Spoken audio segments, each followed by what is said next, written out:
As you heard this morning from our host, we're in the middle of a month of talking about giving as a spiritual practice. And whenever I talk about giving as a spiritual practice, it's the topic that will stir up people more than any other topic I can think to talk about. And I'll hear from people, because it goes right to the core of our value. And the song set us up beautifully about give all you can, which many of us desire to do. We want to contribute to a world that works for everyone. And when we can't, sometimes we struggle with feelings of self-worth. And it's a very tender topic and deserves to be approached with sensitivity. And this is a good place to do it because we have no religious rules about whether or not you should give. It's just something you either do or you don't do. There's no consequences for not giving other than the consequences that go with being ungenerous.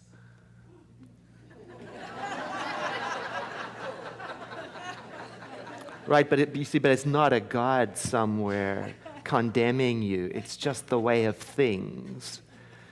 So we just notice that there are some things to be mindful of and pay attention to as we explore our relationship to giving. It's an invitation to find out, how do I give and what's it all about? And is there a way for me to grow deeper with my giving if I want to?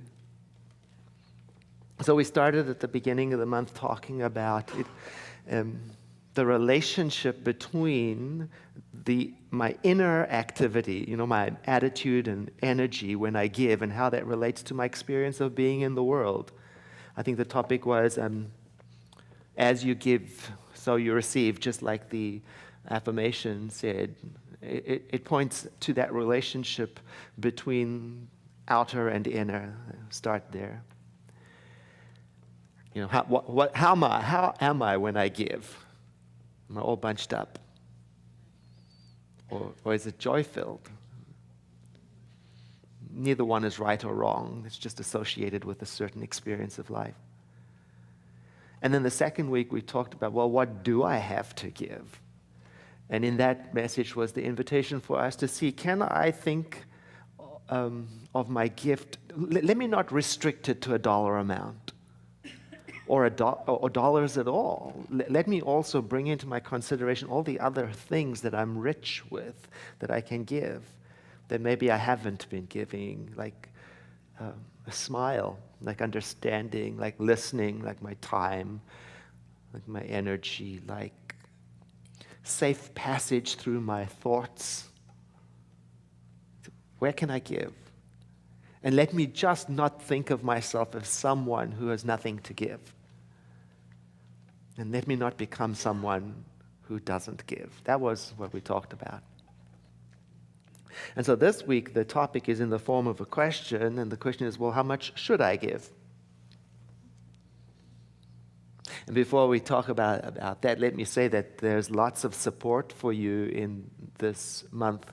For example, after each service, this whole month, there's the free mini workshop experience in room 10 through that door, the Unexpected Abundance Club, where we play with our consciousness to see if we can train ourselves to notice all the ways that we are being supported, whether that is by other people in our lives or by those just literally unexpected, somewhat surprising small things that life just puts in our way.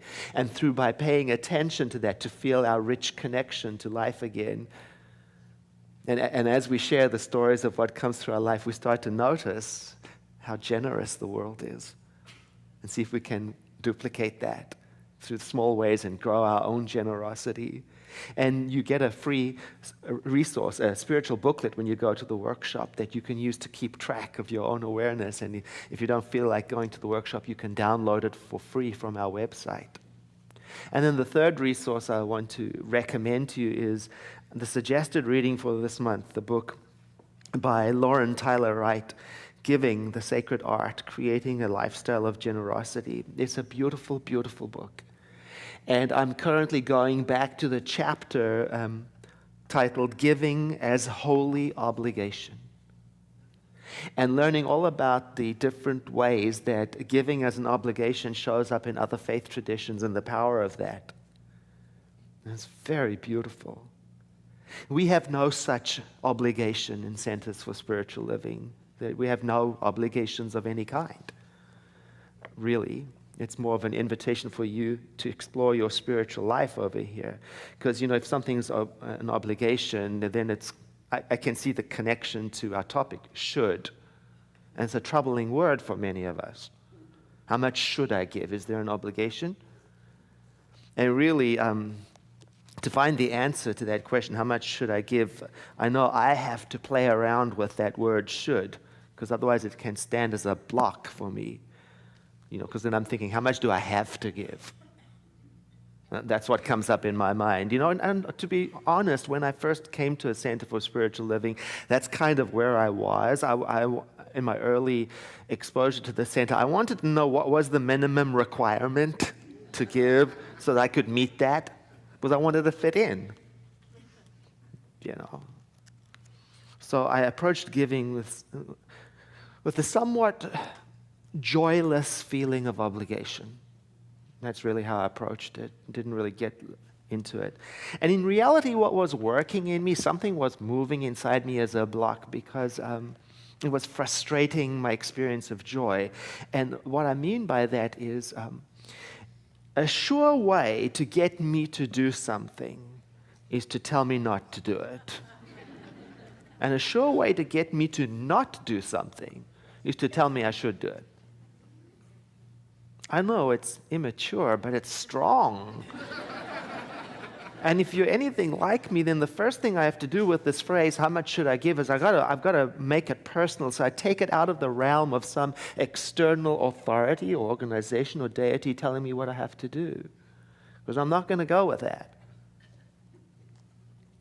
In other words, I've got to make it a personal position that I choose, and I've got to change should to want to. Then I can re-ask the question, how much do I want to give? Or I can even say it this way, how much do I get to give when I really shift into my own decision? I'm much more likely to take your suggestion or anybody's suggestion if you first explain to me the reasoning behind it, and it's presented more like an invitation than a command. I'm much more likely to try it if I understand it.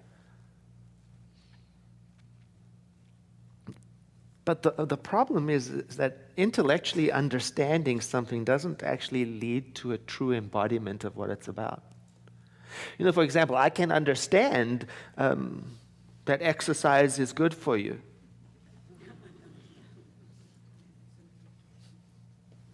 But knowing that won't make me fit and healthy. I'll just be well informed. Right? Well, I won't actually know what exercise will do for my mental, emotional, my whole system until I step past that element of trust and exploration and invitation. There's an element of not knowing where it's going that I have to walk through. I mean, you can tell me, I can know even that there is a beautiful canyon at the bottom of the Grand Canyon, a beautiful campground down there, but I'll never know it.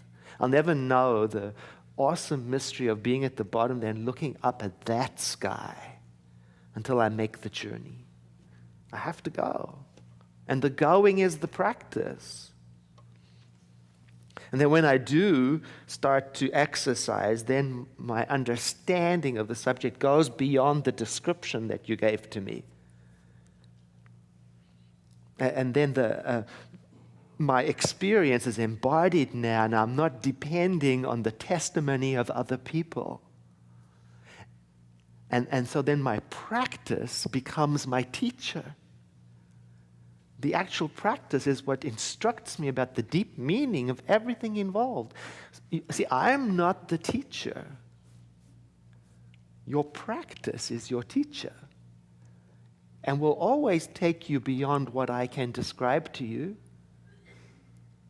I can only describe to you my path and my experience, but your teacher is you. So you start to exercise, and then you discover the full impact on your body of what it does. And then if you're like me, you become so filled up with it, you become enthusiastic, and then you want to tell everybody.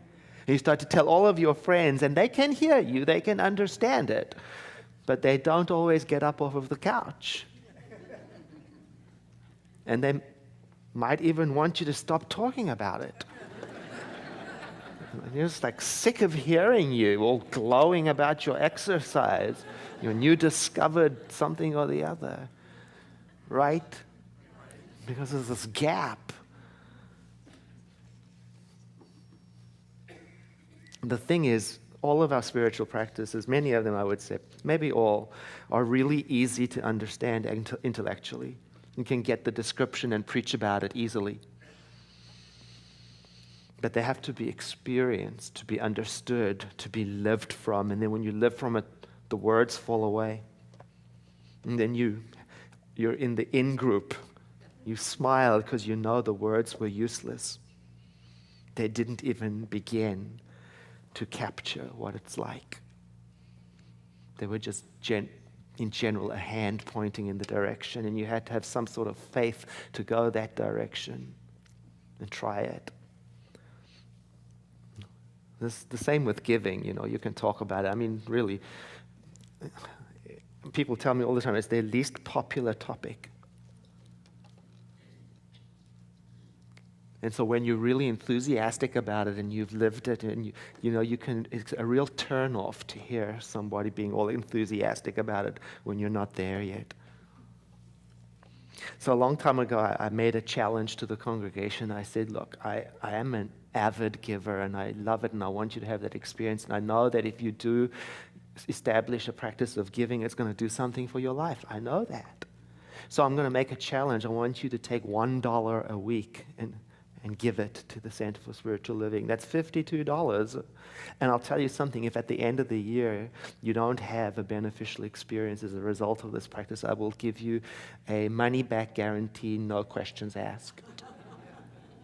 But this is how I want you to engage in it. I said, I want you to get $1 and I want you to put it in an envelope. In other words, make it formal. Take it seriously. When we ritualize something, it becomes more elevated in our consciousness. Second thing I want you to do is put your name on it. Own it. Be proud of it. Say, this is me. And the third thing I want you to do is to commit to it. Make it a personal obligation that you put on yourself. And keep your own promises and see what that does for you. And the fourth thing, make sure that where you give it, there is a heart connection, that there is already a foundation of trust with that place that you're giving it to, so that you move away from have to want to. I mean, don't give anywhere where you feel obligated or manipulated. That's bad. So one lady took up the challenge. And at the end of the year, she called me to make an appointment to come and see me. Oh, man, she's going to want her money back. She came and she sat down. As soon as she started talking, I knew she was going to ask for her money back. But she started saying, there were so many blocks in me around giving. And it wasn't until I heard your $1 a week money back guarantee, no questions asked, that I was willing to step past that block. I said, carry on. And she said, I want to tell you what those blocks were. And as she told me what the blocks were, I realized that so many of them were mine. I remember them, and maybe you have some of them. She said, at the time I was in financial difficulty because I was going through a divorce, and I was trying to establish financial security, not give it away. So giving wasn't even on my map. And she said, and the second thing was that I had an actual aversion to being manipulated into giving, because just everybody around me always wants my money. So just to hear about giving, I contracted. And she said, and the third thing, I have a mistrust of organizations like yours, churches, and being made to feel bad or to feel like I'm somehow not spiritual if I don't give. She said, it's a turnoff. And she said, And frankly, at the time, there was so much going on in my life that needed my attention that the thought of committing regularly to any one more thing was more than I could stand. And yet, I tried. I just started. And I discovered something about myself, she said. She said, at the end of the year, I discovered that in my purest heart, I already identified myself as a person who loved giving. And that I knew myself to be a generous person. But all my blocks were stealing my joy. They were getting in the way of me doing what I knew to do, what I loved doing. And she said, although she didn't use these words, she said what the author says on page 58 of this book, that giving, she discovers, has the power to help us exchange our greed, aversion, and indifference, to exchange it for a compassionate perspective and a renewed engagement with the world. In short, it has the power to change our very identity into one of generosity. Well, she didn't change her identity into one of generosity. She found her heart. And the story goes on because, that lady, eventually she moved on to another community and she took with her a solid practice of giving. And the way it happened, before she moved on, she became one of our strongest contributors. Because over time, she began to really depend on her giving practice. She depended on it to remind her about the truth of her being and what she loved about being herself. And because nobody was telling her she had to do it, she became loyal to it on her own, and she grew it on her own. When $1 a week wasn't enough to give her the thrill of generosity, she made it 2. And so on. She did it on her own time. And she reported that it changed the very way that she experienced herself in the world. And her theme for life became, what can I give? Instead of, what can I get? Now, some faith traditions, as I'm reading in the book, have got holy obligations associated with giving, obligatory practices. In Judaism, for example, there is this beautiful obligation to give to those people who are in need or who are poor. It's just beautiful. It's an obligation that is essential to the Jewish identity, so much so that to not give to those who are in need is to behave in a not properly Jewish way. It's not a commandment, though. It's more of an opportunity to be an agent of goodwill in the world. An opportunity from which no one is exempt. In fact, in the Talmud it says, even a poor person who survives on charity alone should give to charity. Beautiful. Now, we do not have any such obligations at the Center for Spiritual Living. We have no particular religious rites that you have to engage in or even believe in. We have rather an invitation for you to explore the practices that lead to an expanded heart, an expanded mind, an engaged life.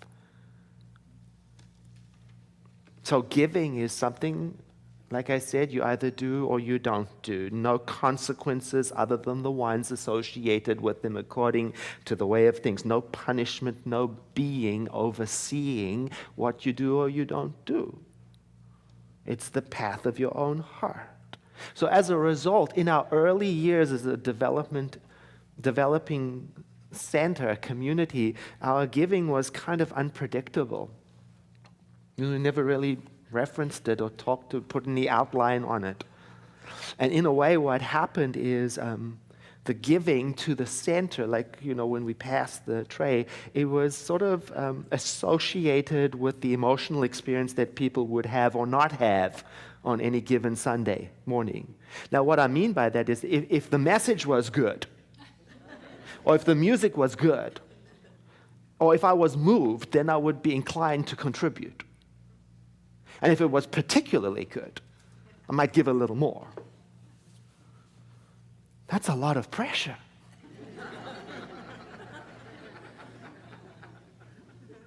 And it can turn the whole worship service into a performance. Because now it means we can't have a bad day. It means we can't talk about anything that is uncomfortable. Because the cash will go down. Do you see what I mean? It's a treacherous path. I mean, if we have a bad day, we can't pay our bills. And so it means the speaker always has to be on. And the music always, and then the reality is we all have bad days. You know, that's why in marriage ceremony they say for better and for worse. Not for just when you perform well. Right?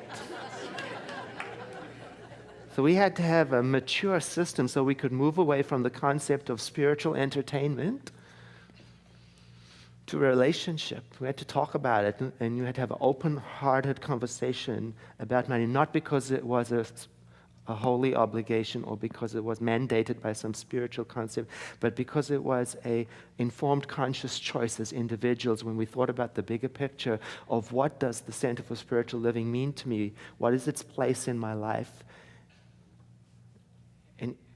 And is it bigger than the music program or the message? And do I so love it that I wish to provide for its continuance for future generations? Why is it my center? Why do I love it? Am I just a casual friend, or am I in a committed relationship?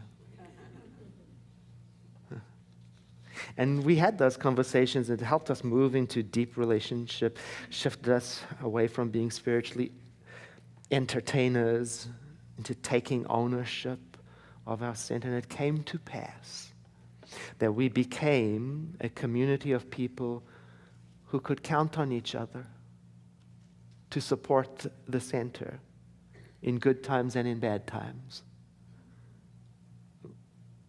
And our creditors could count on us to pay the bill, even if the message was a flop. Right.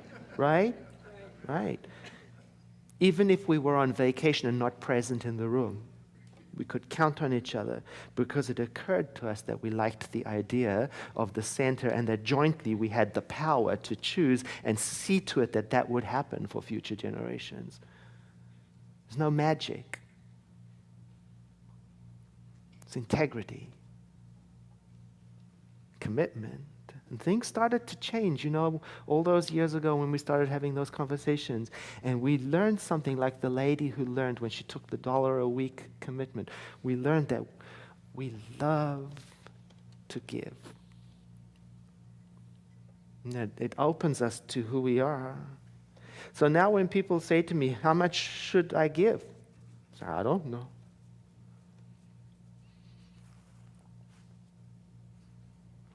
How much do you want to give? I guess a more important question then is, do you give it in ways that work for you? I mean, I would recommend doing my practice, but keep in mind, it's not a spiritual principle or a rule. It's my system. Make it formal. Commit to it. Keep your own self-imposed obligation, because when you keep your own promises, you just soar. It's not a mystery. And put your name on it. Own it. Don't go under the radar. Be counted for your own self. And connect your heart with your giving so you give to a place that you wish to see grow, because it's where you get your spiritual food from. And if it's not this place, give it elsewhere, but never, in my estimation, become someone who doesn't give.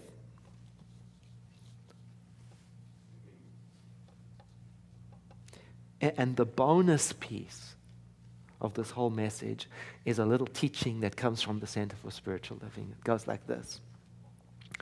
Consciousness grows with consistency. And that just applies to everything, not just giving, not just prayer. It applies to love. It applies to relationship. It applies to communication. It applies to anything. The idea is that which has a pattern in our lives, which shows up regularly and dependably because we invite it in, we become better at it. So if you sit in the same place at the same time, for the same practice of meditating, over time you will be an enthusiastic expert. And you'll want to tell everybody a story that they won't be able to understand without sitting themselves. It's the same with giving. Develop a routine that works for you. Don't let anybody tell you. You do it so that you can tell the world.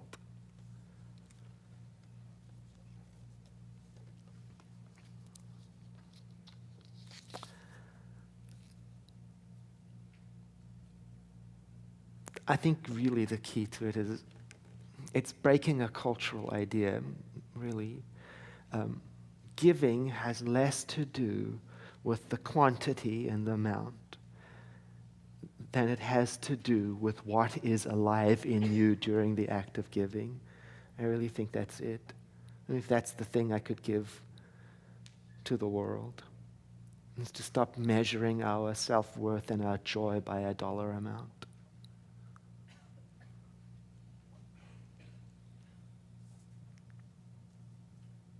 Let us pray. There is only one life, as we heard in the opening prayer. And we use the word life as a synonym for the divine, for whatever name we use is inadequate to describe that which is eternal and everywhere present. We mean the original architect. We mean the mind out of which creation emerges and rises up. We mean the energy of all that is. We mean life beyond this time-space continuum. We mean all in all. And we recognize that in our prayer so that we may remember together that even these words and thoughts of prayer take place in relationship with or inside of or because of, by means of this one life. So we identify closely with the original architect in a way, understanding that this prayer that we are praying together is collaborating through our choice and direction with the way creation unfolds, and we take it seriously.